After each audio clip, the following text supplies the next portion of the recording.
Welcome to Public Domain Video Theater presented by the great detectives of old time radio. From Boise, Idaho, this is your host, Adam Graham.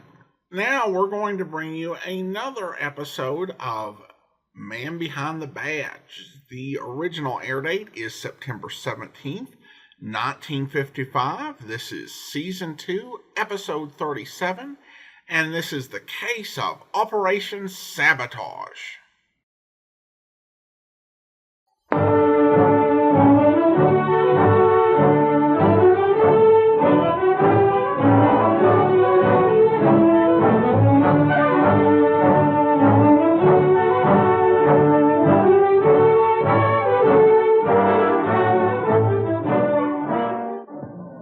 This is how a large American city will look through the radar scope of an invading atom bomber. Hello, I'm Charles Bickford. And this is the debriefing room of the 17th Bomb Squadron. That's a frightening bomb's eye view, isn't it? Fortunately, it was taken by a plane from our own Strategic Air Command. This is the aircraft that actually made the picture during a simulated atom bomb drop over that city. It's a six-jet, 600 miles an hour B-47. It can carry a 10-ton nuclear payload. What's more, with in-flight refueling, it can drop them on a target anywhere in the world. 24 hours a day, in fair weather and foul, SAC fights an imaginary war to prevent the real one. As our most powerful weapon, it would be the prime target of an enemy sneak attack or sabotage. Our story tonight concerns sabotage. Directed against an aircraft commander from SAC's 15th Air Force, 220th Bomb Wing, Captain Robert C. Osborne. Tonight's Man Behind the Badge. March Field, Riverside, California. Headquarters of SAC's 15th Air Force. A B-47 returns from a routine mission. It's strictly standard operating procedure to land at tremendous speeds and pop the braking chute that stops a jet bomber. After parking their huge plane, the three-man crew enters the squadron debriefing room to relax a moment. First Lieutenant Hal Pulley, co-pilot.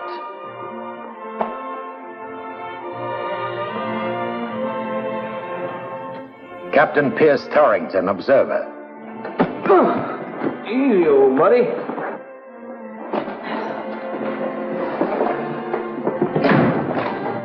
Captain Robert Osborne, the aircraft commander.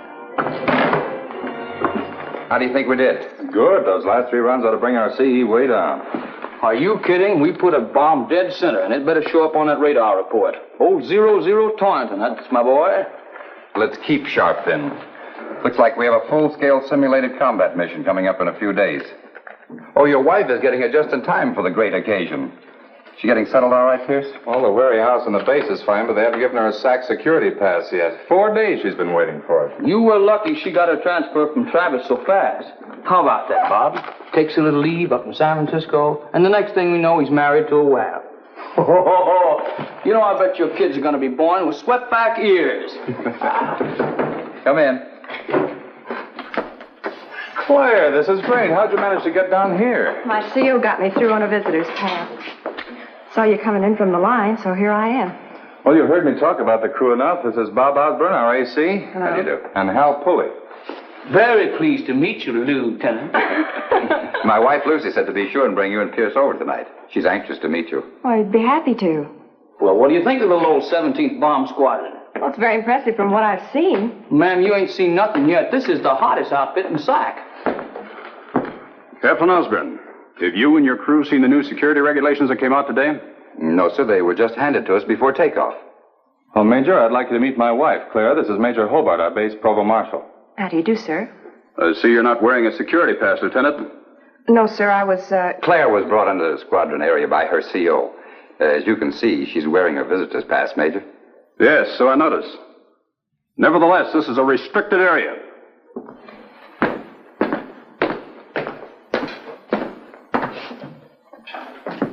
Ryan! Escort Lieutenant Torrington from the squadron area.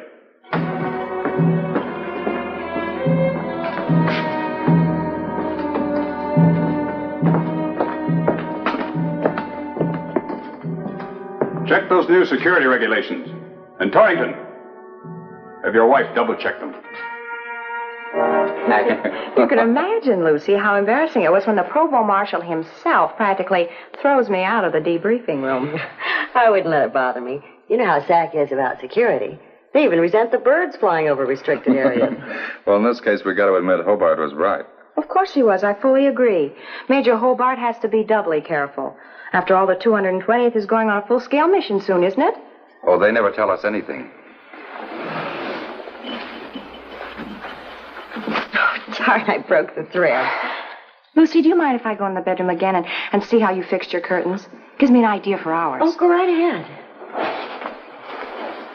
Well, I'd better fix some refreshments. Well, nothing fancy, though. We'll be leaving soon. Claire has to stop off in town on some special service deal.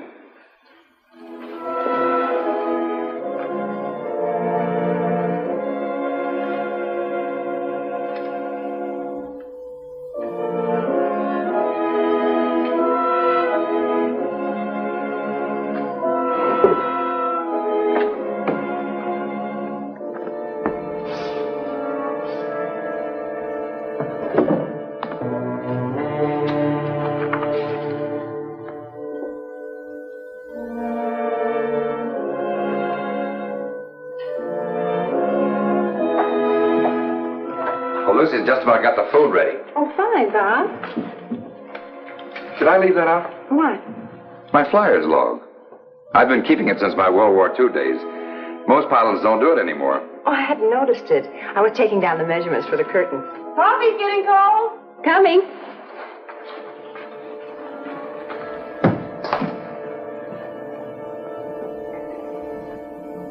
This is a garage less than a mile from March Air Force Base. 3 very busy men are working late at night, but they aren't repairing automobiles.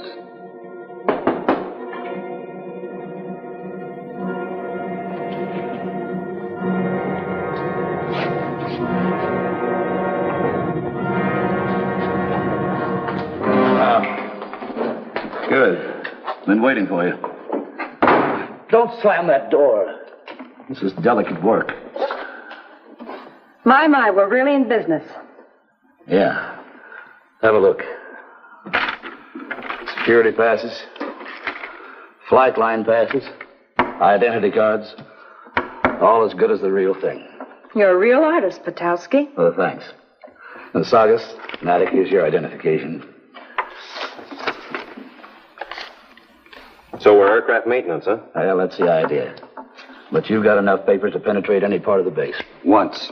Well, that's all it takes if you do the job right. What'd you find out, Claire? Well, nothing on the line. I ran right into the provost marshal himself. Oh, very smart. Couldn't you get everything we need from your husband? Look, Patowski, if I've told you once, I've told you 10 times. I got my assignment before I got married. My husband's not to be involved in any of this. My orders cover me on that point. There are other ways. I've got something very interesting. Like, for instance? An AC's logbook, for instance. You've got it here? No, but I took notes. 238 hours in B-47s. 84 hours night flying. Formation work all this month. Didn't I tell you, Patowski? Mass formation takeoffs, 1 minute apart. That's what we've been hearing. And those contrails over the city. Bomb runs. So the 220 is ready to go. That's what I'd say. Looks like they're going to fly a big one in a matter of days. The whole wing. We'll be ready for him. Come here, I want to show you something.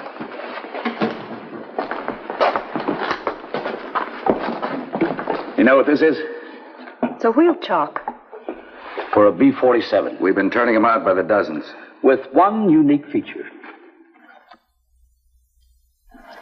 A little compartment for a time bomb.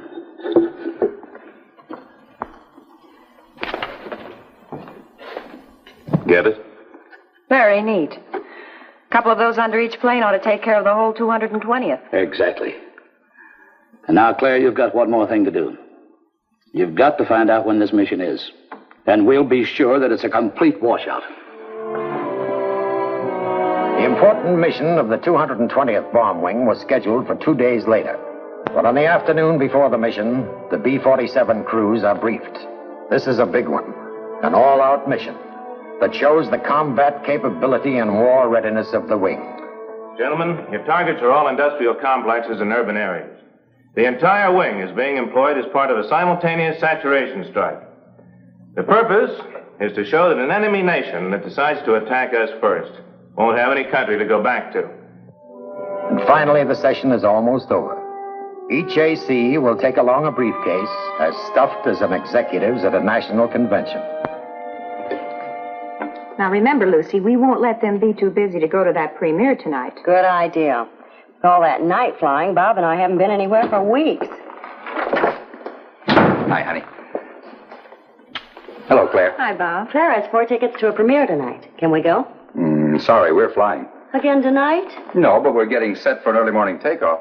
Too bad, Claire. That means Pierce can't go either. Oh, we wouldn't have to stay for the whole thing. You'd get your 8 hours sleep. No, we'll have to have more than that this time. Have to be real sharp.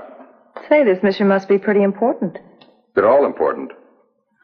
Oh, well, I guess I'll have to find someone else in the wing who can use the tickets. Hey, what about the wing CO? Nothing like a gal helping along her husband's career with the boss. You can save yourself a lot of trouble, Claire. Forget about the premiere. You mean the whole wing is involved? Including Colonel Archibald? I didn't say that. I bet I know. It's a simulated combat mission, isn't it? Suppose you run along home, Claire. Pierce will be waiting for you. Bob. I'll pick up the curtains tomorrow, Lucy. Seems your husband has a grouch on. Well, you didn't have to be so abrupt with her. She asks too many questions. She's new on the base. Naturally, she wants to learn. I think there's more to it than that. It's not easy being an Air Force wife, Bob. Give her a little time to get used to it. That's good work, Claire. Now, if what you say is accurate, that means they'll be taking off about dawn, the whole wing, and that's what we came for. Saugus, you didn't steal that truck from the motor pool, did you? No, of course not. It's a civilian job. We rented it. They're all standard models. Hey, some paint job we did, huh? Stenciling and all. Come over here, boys. Not about 3 hours before takeoff. That'll be about 3 a.m. You'll enter the perimeter gate, about right here. Now, all you have to show would be your field passes and your base pass. Then on to gate 47. And from there, that's right. And from there, that's where you'll crack the flight line. Maybe sticky. Well, it shouldn't be. You've got your flight line passes and your work order. Besides that, they got some new APs in there. And some of them will be pretty green. Well, you know the rest. Yeah, we go out to the B-47s. We put chocks under every one of them. Yeah, but remember, they're timed to go off at 0530. So be sure there's none of them left in the truck by then. Don't worry, they'll be hatching under the planes by that time. Hey, Claire, how much does a B-47 cost? $3 million. Why? I was just figuring a little multiplication problem. 45 times 3 million. Don't bother. I'll give you the answer. It adds up to the entire 220th bomb wing.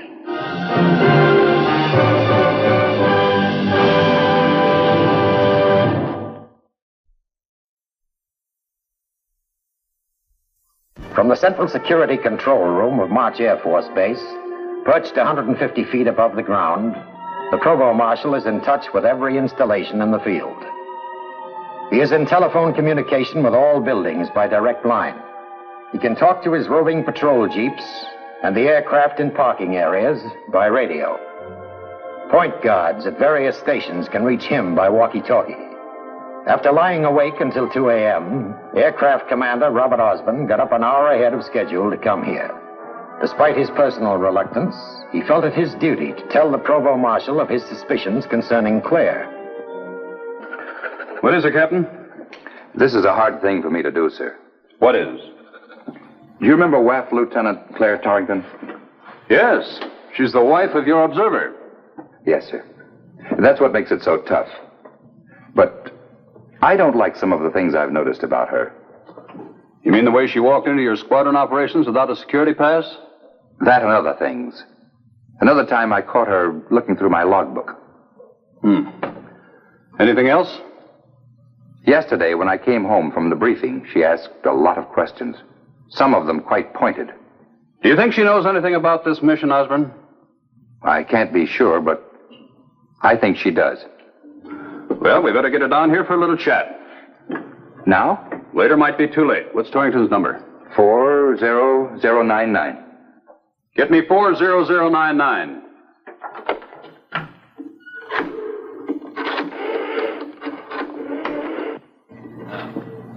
Hello, Captain Torrington. This is the Provost Marshal. I'd like to speak to your wife. Oh, I see. No, nothing to worry about. Something came up that only she can clarify, that's all. I see. Thank you. He says she pulled night duty at the base supply. They're taking inventory. That's funny. She talked earlier of going to a premiere in Hollywood. We'll check. Get me base supply. Hello, this is Major Hobart, Provost Marshal. Is Lieutenant Torrington there? I'll wait. Yes. She isn't, huh? Has she been there? Mm-hmm. By the way, could you tell me, are you people taking inventory there tonight? All right, thank you. She hasn't been there, and they're not taking inventory. What do you make of it, sir? I'm putting this field on internal security alert. Bonita, Bolton, notify all stations, and get me a line. Saugus, remember, it's 20 miles per hour on the base. Don't get picked up for speeding like they did at Carswell. Nothing's going to stop this job, honey. We got it made and no sweat. Good luck. I'll open the garage door. What's that? It's coming from the base. Why, it's a signal for security alert procedure. Something must be wrong out there. Oh, what? Well, how should I know? What's the matter? All right, get down. Won't be leaving right away. Well, now what? Those APs will be twice as cautious. We might even have a strike force cruising the area. I'm going to have to buy you boys a little insurance. How? A little diversion at gate 47. Come here.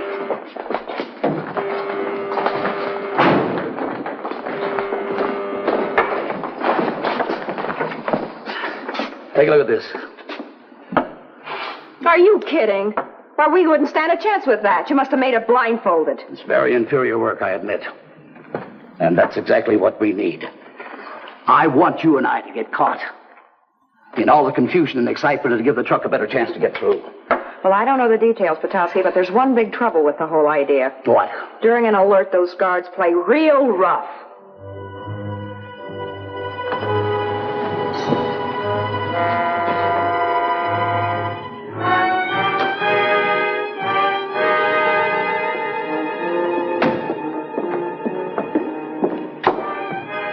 Your pass, ma'am?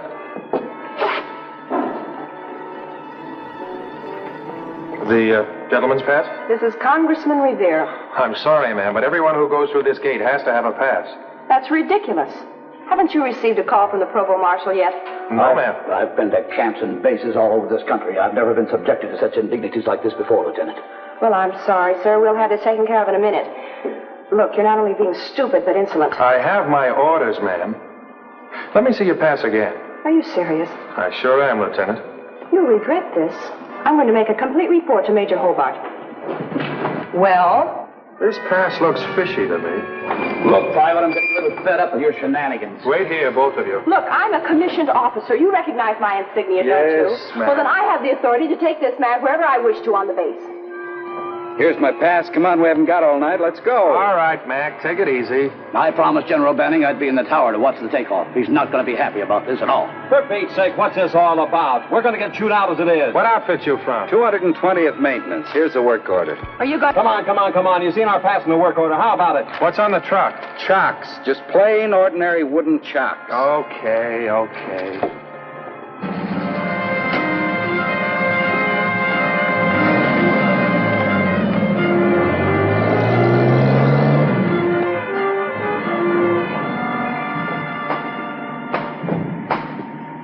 Now, you two, get up against the fence.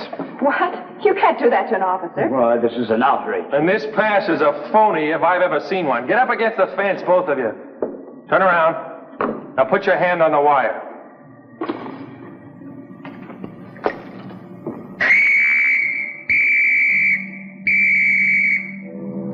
Saugus and Natick had one more problem before they could reach the huge B-47s on the line. They needed the password to get by the point guards on the inner perimeter. But they had a solution for this, too. They drove along outside the point guards until they spotted an airman hurrying out to his plane. They stopped and offered him a lift.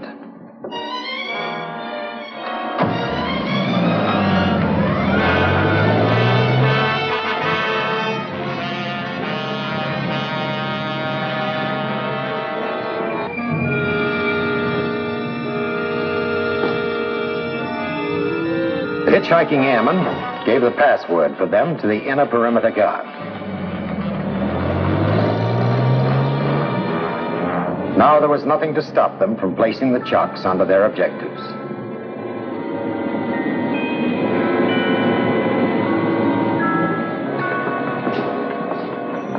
How does the radar look, Pierce? Beautiful. The life raft? Check. Okay. Take a time hack. 6 seconds, it'll be 0345. 3, 2, 1, hack. A funny thing, Bob, the Provo phoned Claire at 2 a.m. when she was at base supply. I wonder what he wanted. I wouldn't wonder about anything but this mission. It's a big one. Joplin, Yes, sir. how much fuel is aboard? 100,000 pounds, just like in the form. Have you checked the ejection seats for the modification from the latest tech order? Yes, sir. It's all entered in the form. There's just one thing. I need a voltage regulator. Okay. Have the expediter truck get it for you. Yes, sir.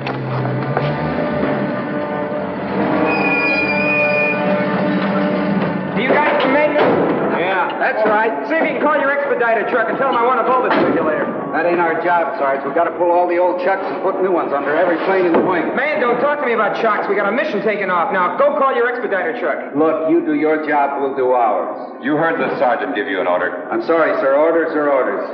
All right, get to work, Natty. Wait a minute. See that job. Why are you substituting wooden ones for metal ones? Stay away from that plane. Let's get out of here. Get those men.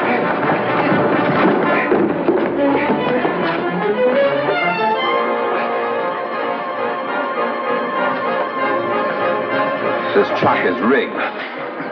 Torrington, get the word to every plane on the line. Search him, Joplin. Yes, sir. And then we're taking him to the Provo.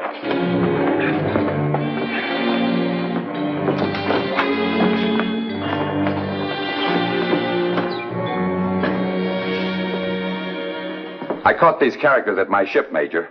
They were trying to sabotage it. Is she in with them? Yes, she and the gentleman with her.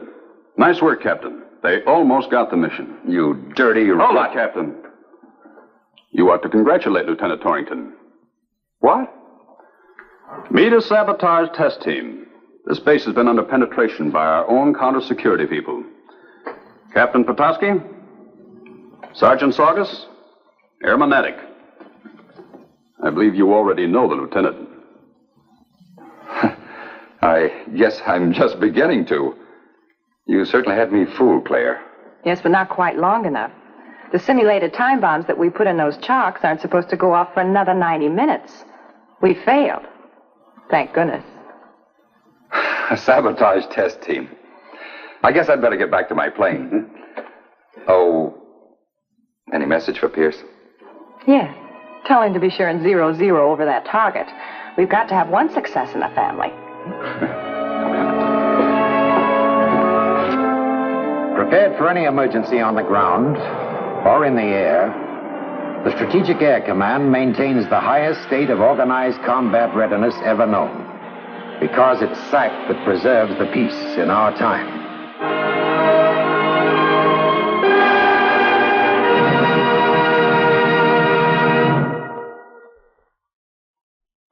The 220th Bomb Wing successfully completed its mission.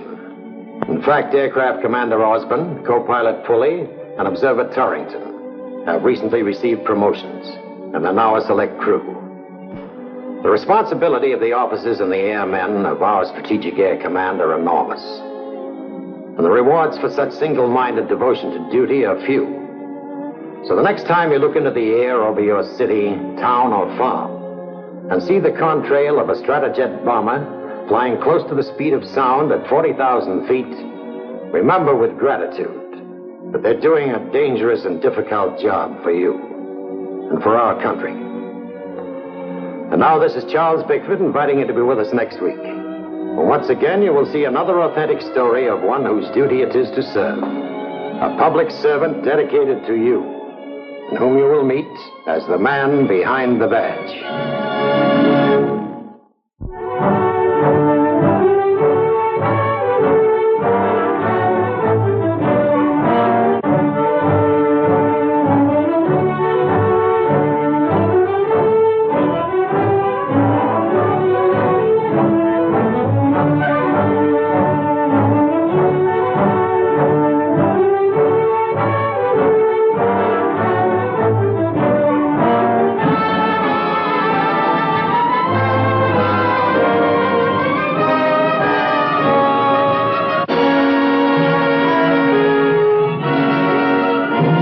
Welcome back. Well, I like the twist at the end that it was not an actual enemy attempt to destroy the squadron, which would have been really implausible in real life. I mean, that's the type of provocation that turns a Cold War into a hot one really quick. These sort of exercises go on today. What Claire was part of is what would be called in many circles a red team, which acts as an enemy to test the security measures in place. And that can be true of physical security or cybersecurity these days. The scene at the gate is something that I'd actually heard of red teams in the private sector doing to access secure areas. Obviously some differences, but remarkably similar to what was in the episode. Claire, in many ways, gave the game away by pressing too hard with the captain's wife and the captain being present. Today, what she did, we call social engineering. She's trying to pump information from the captain's wife and somewhat less successfully from the captain. And she really pressed her luck by trying that with him. And I think that kind of goes to one of the challenges of this sort of exercise, because whatever training she gets, she's not a professional spy or saboteur, which really turned into a double-edged sword for her mission. So overall, this was a fascinating episode. I hope you enjoyed it. I also want to go ahead and acknowledge the Malicious Life podcast. It's a superb cybersecurity podcast that sponsored The Great Detectives like 4 or 5 years back, and I've continued to listen regularly since then, and the episodes that they did on physical security and social engineering kind of gave me a lot of insight that I was able to apply to this episode, so really appreciate that.